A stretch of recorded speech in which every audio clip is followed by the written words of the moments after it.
I thought it might be Stella crying here, but she's asleep. So it must be Miles. Oh yeah, there goes Susan and Gordon's lights. Miles woke them up. And it's the middle of the night.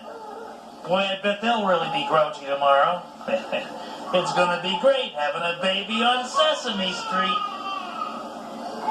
Yeah, but Sesame Street was brought to you today by the letters B for baby and C for cry. Oh yeah, the number 6. Sesame Street is a production of the Children's Television Workshop.